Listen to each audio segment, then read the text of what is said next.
Hey busy Australian mums! Life is full of surprises, and not all of them are fun. That's why an emergency fund is crucial.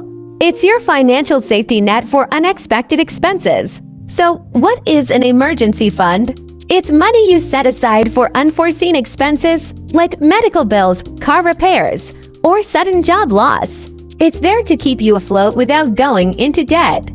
How much should you save? Aim to save 3 to 6 months worth of living expenses. This might sound like a lot, but start small and build up gradually. Getting started is easier than you think. Set a goal.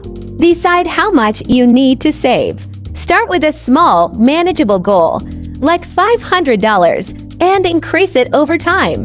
Open a separate account for your emergency fund. Keep it in a separate, easily accessible savings account so you won't be tempted to dip into it for non-emergencies. Automate your savings. Set up automatic transfers from your checking account to your emergency fund.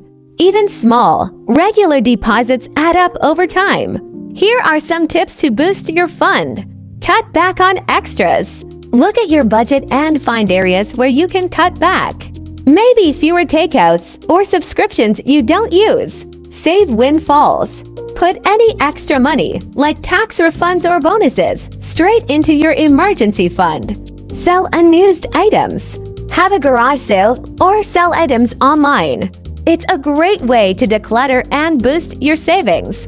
When should you use your emergency fund? Only use it for genuine emergencies. This isn't for holidays or new gadgets. Think medical emergencies, urgent car repairs, or unexpected home expenses.